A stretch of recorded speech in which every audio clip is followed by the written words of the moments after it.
Welcome to the Party Lines, where we look at the big issues, some political and some not so political, and address them from both sides of the aisle.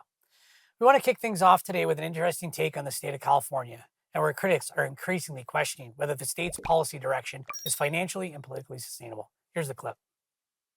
At a time when President Trump and Republicans are faring poorly in most polls, the story has been different in California. Republican Steve Hilton finished ahead of many high-spending Democrats in the governor's race to advance to the November election, facing Democrat Javier Becerra. In Los Angeles, an overwhelmingly Democratic city, Spencer Pratt, a Republican former reality television personality, looked as if he might make the mayoral general election before finishing third. California Democrats will be tempted to dismiss all this as a sideshow, but the frustration is real and justified. California is one of the most dynamic places on the planet. It has Silicon Valley, Hollywood, world-class universities, extraordinary agriculture, ports, talent, and natural beauty. But it is a case study in how a rich society can spend more and more while producing less and less of what its ordinary citizens need. The paradox of California today is a successful economy attached to a failing model of governance. Consider the fiscal record. Since 2000, California's population has grown by roughly 15%, but the state's general expenditures have grown more than 200%, from $78 billion to about $248 billion. General spending per person has risen from about $2,300 to about $6,300. The number of state employees has grown by more than 50% by one count. Does anyone think that California government and its benefits have gotten 200% better in the last 25 years? This story fascinates me. The state of California fascinates me. I realize we just played a long clip there. I encourage you to actually go look at the entire clip.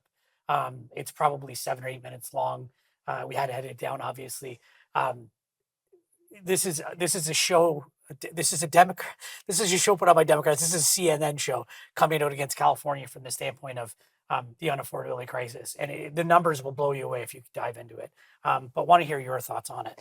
See, and I found this surprising because Bloomberg had them up, showing Gavin Newsom was doing a great job when you look at their economy and their GDP, and when you look at what a juggernaut California is, because it's the size of like 21 states kind of put together. And I think because he's had 2 terms, there's a lot to point at and there's a lot to say what's going wrong. But you even see for Elon Musk, he moved a lot of those, the tech company out of there. Then I can list on 10. He came back in order for him to kind of save him when he had moved to Texas. And so I feel like even though there's points that, yes, they're valid, but at the same time, I feel like the political spin to kind of push that he's so awful has been out there for a really long time. And despite that, I feel like they are still doing well in California. Not great, but I think since COVID, that's been very obvious for so many when it came to the economy or pressures or homelessness or unhoused. And so at the same time, I hear what this gentleman's saying. I hear what they're pointing at. I hear that that was a spectacle when it came to that mayor race, right? When we saw reality stars throwing their hats in there. Ronald Reagan was an actor too, so let's not make it like it was a reality star. The point is, it's in L.A. and you've got a gentleman who's a Republican that could have finished second on the ballot, right? Which is fascinating. But let's not confuse private enterprise doing well with the performance of the state. So that's like, we've hit the lottery so we can spend more money. The soaring costs. So Gavin, you're supposed to be measured by your outcomes. I used to travel to San Francisco quite frequently. What I've seen in San Francisco is a whole different city, and people are moving out of the valley because you don't need to be there. There's easier to do work global. I work for a global company. We're not all together every day. So I think we need to confuse that. If these folks decide that I am going, they're in a lot of trouble. A lot of trouble. And the numbers and the spending is outrageous compared to what they're going to be bringing in. Yeah, but at the same time, I see them coming back too when it comes to Silicon Valley and it comes to the schools that are out there and the type of, gifted people that come But they to don't California. stay. They're not staying now. Look at what happens in Texas. Look at what Jamie Dimon is doing with J.P. Morgan Chase. Texas, Chicago, not New York. Right. Well, I think there's a lot to be seen there. So I get what you're saying, though, but we'll have to see it come to fruition. So when we return, questions are being raised about travel costs for the Prime Minister. But are they really misleading? Or we'll see when you come back from the break whether or not you think so. Recently, before federal MPs went home for the summer, questions were raised about travel costs by the Prime Minister. But are the numbers telling the full story? Take a look at the clip. By this point, I'm sure you've seen a conservative post something like this. Or heard them say something like this. This Prime Minister spends $200,000 on in-flight meals for just 3 flights. Sounds pretty sensational, right? The problem is these claims are designed to go viral, meanwhile completely ignoring how government air travel actually works. These flights are not private jets with 1, 2, or even a handful of people. They're full government operations. They include RCMP security, government flight crew, policy staff, and accredited media, all required under Canadian and international security rules.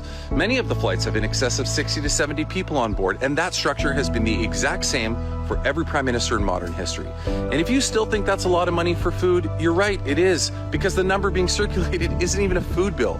It's a bundle of airport-mandated charges that come with operating a government aircraft overseas. That includes security escorts, waste handling requirements, delivery and cleaning fees, storage, and surcharges foreign airports apply specifically to government aircraft. Those fees are set internationally. They are not optional and they are not new. This is why conservatives taking the total cost of a multi-leg, multi-country operation and presenting it as if it were a personal meal tab for a few people is wildly misleading. It strips away every operational requirement that actually explains the number. And let's be clear about history.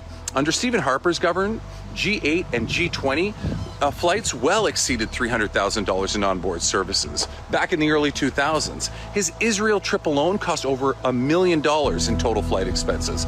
The rules governing aircraft were the same then as they are now. So yes, the totals look large when they're pulled out of context, but they reflect long-standing operational requirements that apply to every government, not personal choices by an individual. There is a responsibility to be transparent about the costs and keep reviewing procurement rules to ensure value for taxpayers. But Canadians should know, this is how operating government official travel has worked for decades, and the fundamentals have not changed. I feel like when you watch something like this and you watch Question Period, that it is that political spin. I think when you have someone explaining exactly the breakdown and not to sensationalize some big number, that it is so important for the general public to understand that. I think Poilievre is grasping at straws, trying to bring this up as a point of contention just because there is nothing else that he can kind of pick at this point in time.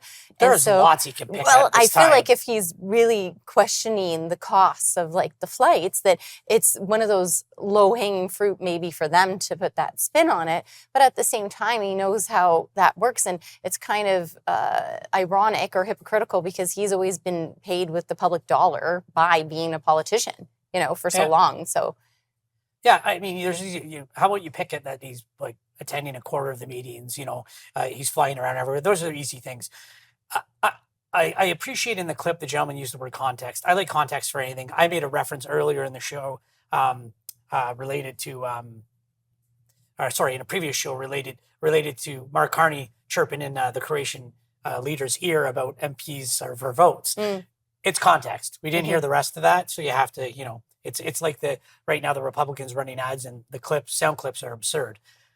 I think the whole cut of this is two things. A, it was bad advice. There's easier things to go at Carney for, so I disagree. There's a lot of things that are still there. The fact that he, the template and the game-changing deal in Iran and it's closed a day later, that's something you could probably go at.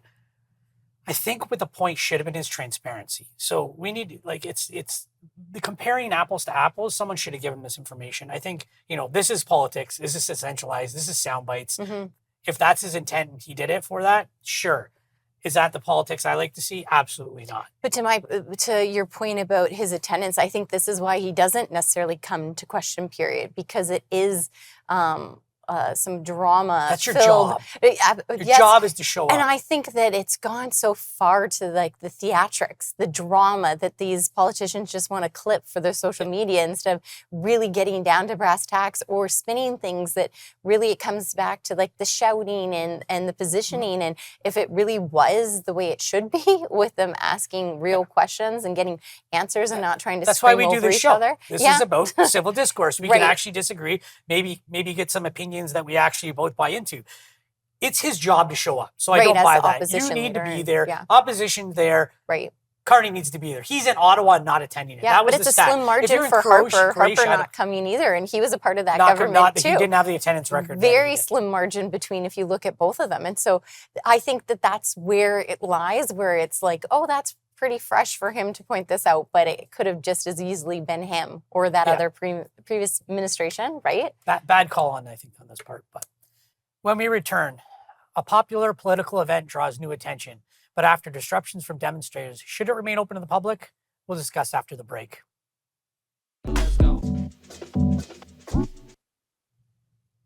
FordFest has long been a public event, but after recent disruptions, is it time to rethink who gets to go through those gates? Watch this. What was supposed to be Doug Ford's annual summer barbecue instead turned into an anti-government protest. Members of the Ontario Public Service Employees Union took over FordFest and drowned out the premier during his speech. We're shutting down drug injection sites, clearing encampments and parks, and fixing the broken. This moment coming after months of negative headlines and polling putting the progressive conservatives at new lows. It's obviously not helpful. I mean, you'd rather have people cheering and applauding at an event that you've staged and you've put on. Progressive conservatives are quietly calling this event one of the worst in the party's history. Despite the overwhelming police presence and fenced-in area for demonstrators, protesters in purple shirts still took over. After the event, some PC caucus members posted images from FordFest showing those purple shirts now colored blue, what appears to be a doctored photo to patch up the public image. The purple had been removed and it had been replaced with the light blue that the Ford Nation volunteers were wearing. That is a pretty desperate look to erase the flags from the photos and adjust the color of the shirts so that they appear to be your supporters. The government later admitted the photos from FordFest had default saturation applied to correct an orange hue. Color correction, which the Premier's office says is standard and routine. They added, quote, the images were not otherwise edited or altered in any way.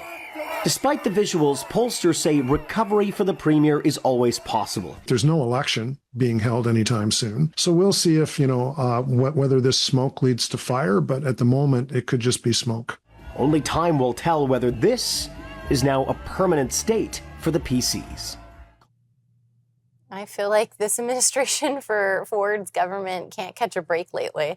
I feel like when it comes to, the plane debacle there, or if it comes to freedom of information, and now something where it's his own party, where all of a sudden you have all these demonstrators that are drowning out everything that he actually wanted to get across or say, and then he was kind of whisked out by security because they said it wasn't safe, even though there was a heavy police presence. Mm-hmm. And so I think it's almost like you kind of feel bad for the guy at this point with something like this, but at the same time, it's his own making, it's his own doing that kind of got them there.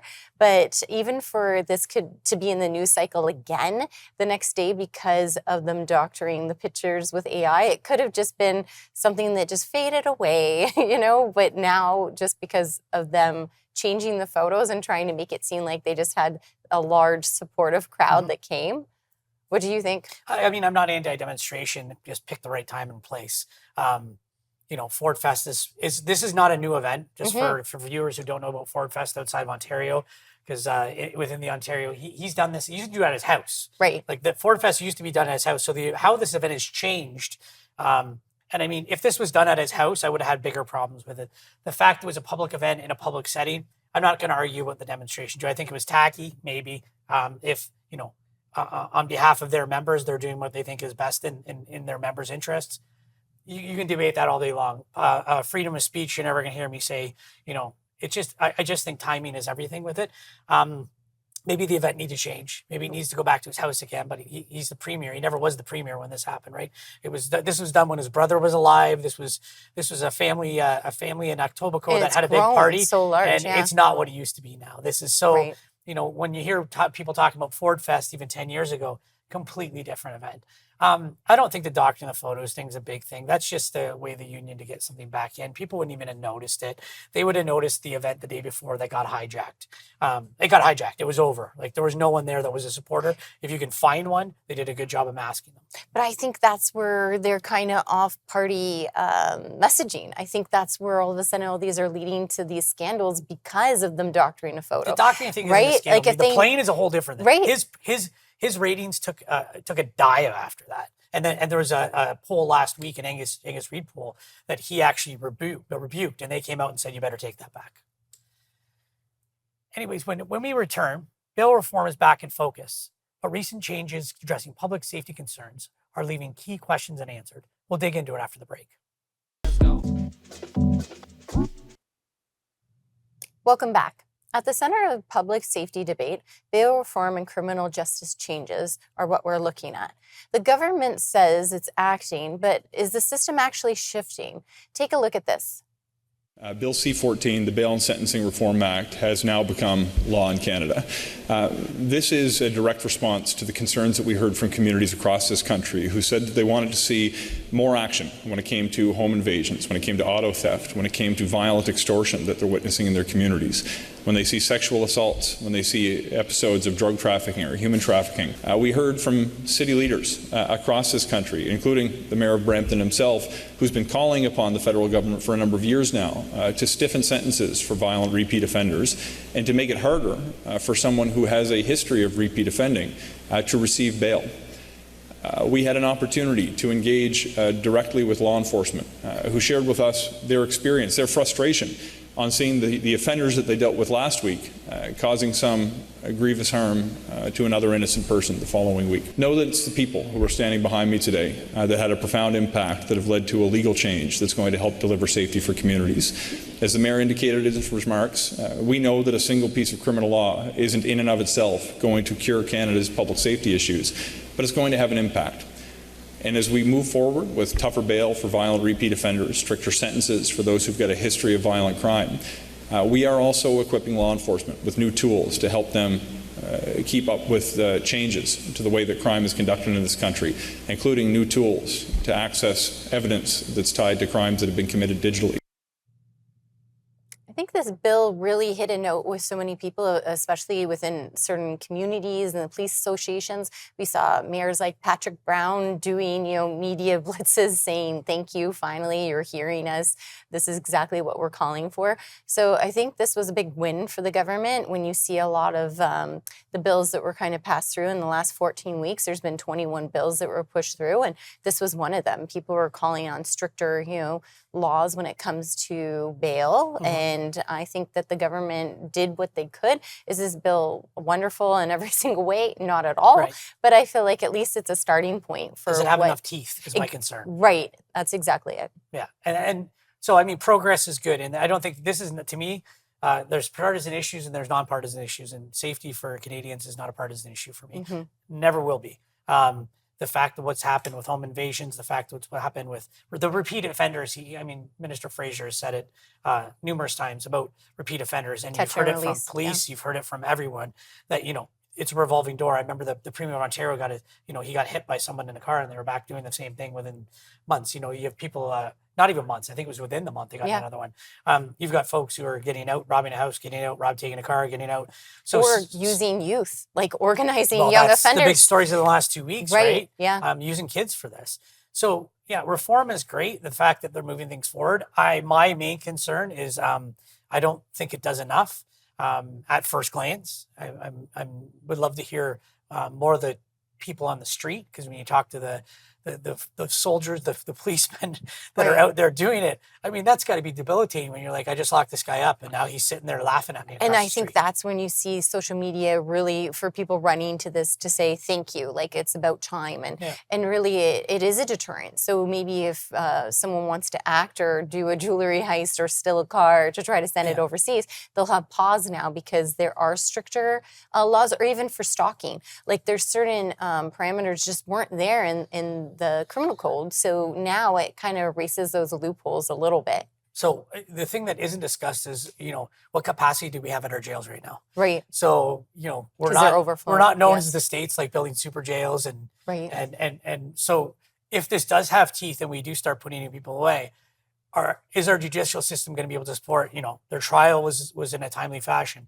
They were in humane conditions. Like that's the side of the party, the side of the equation that has my concern is not we're going to enforce more. It's they're going to get out on loopholes on the back end, and you're in the same situation. Yeah, and Doug Ford even came out and said we're going to have to build more jails because of the capacity. So to your point, immediately that was something he came out. He hasn't talked about the investment. The legislation's there, but we haven't talked about the feds investing in, training for prison workers or officers, et cetera. So, we'll see what happens. Good start. I want to see the whole package. Right. So.